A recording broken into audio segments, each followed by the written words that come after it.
జనసేన రేపటి రోజున సభ నిర్వహిస్తున్నందుకు ప్రముఖులు చేసిన వ్యాఖ్యలు నిజంగా ఒక రంగ నవ్వు తెప్పిస్తుంది.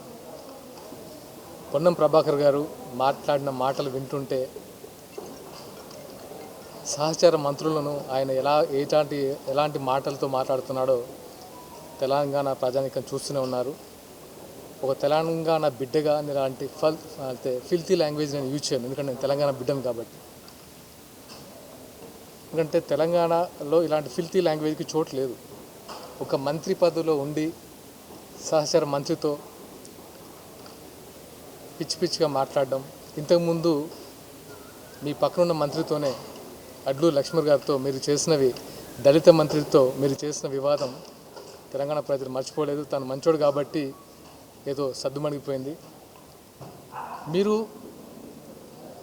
హుస్నాబాద్లో గెలిచి పవన్ కళ్యాణ్ డిప్యూటీ సీఎంగా గెలిచిన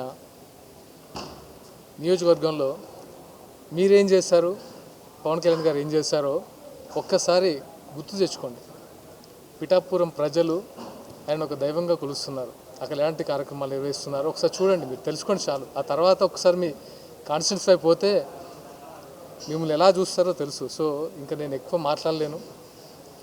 ఎప్పుడు మనమే మంత్రులుగా ఉన్నాం ప్రభాకర్ గారు, ఎందుకంటే కాలం మారుతుంది. రాబోయే తరంది, యువతరంది, కొత్త జనరేషన్ స్టార్ట్ అవుతుంది. రాజకీయాల్లో ఒక కొత్త చరిత్ర రాయబోతున్నారు.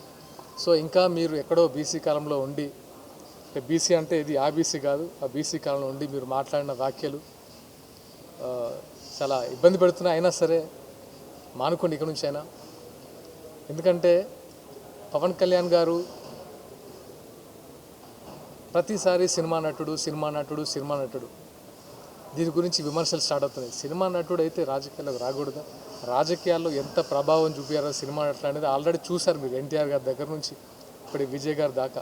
మళ్ళీ ఇంకా సినిమా వాళ్ళ మీద మీకు ఎందుకంత అక్కసు?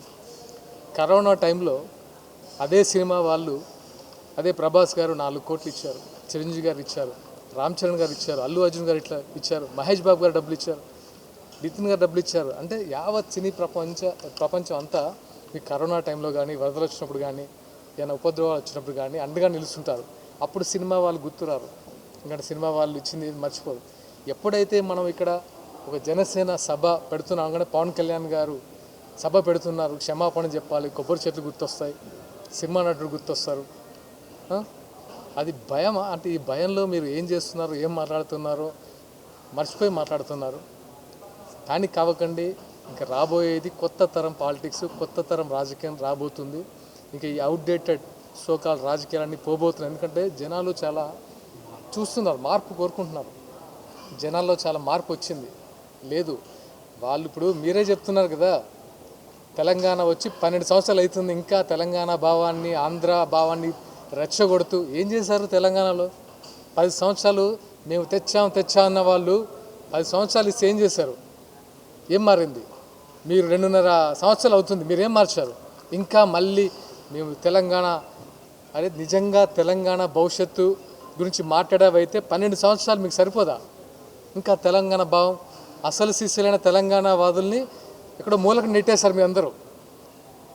ఎక్కడి నుంచో వచ్చి రాజకీయాల్లో మంచి పదవులు అనుభవిస్తూ టైం వచ్చినప్పుడల్లా, గ్యాప్ దొరికినప్పుడల్లా నిద్రలేచి తెలంగాణ వాదం. ఇదేం తెలంగాణ వాదం? సో ఇక్కడ నుంచైనా ఇలాంటి మానుకోండి. ఎందుకంటే సినీ ప్రముఖుల మీద చాలామంది వ్యాఖ్యలు చేస్తున్నారు, అది తప్పు. వాళ్ళ అవసరం ఉన్నప్పుడు మాత్రం అవసరం తీసుకుంటారు. అదే పవన్ కళ్యాణ్ గారు మీకు కొండగట్టుకి 35 కోట్లు ఇచ్చినప్పుడు ఎవరేం మాట్లాడలేదు. చాలా గవర్నమెంట్ హానర్ ఇచ్చారు, గుర్తుందో రేవంత్ రెడ్డి గారు, అది మర్చిపోయారు. మీ ముఖ్యమంత్రి గారు ఇచ్చారు అది హానర్ ఆఫ్ గెస్ట్. సో మీ ప్రభుత్వం తరఫున మళ్ళీ ఇప్పుడు ఒక సభ స్టార్ట్ చేయగానే స్టార్ట్ చేస్తారు మీరు.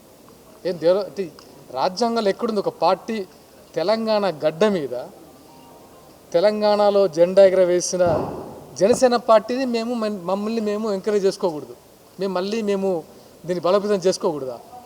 ఏం మాట్లాడుతున్నారండి మీరు?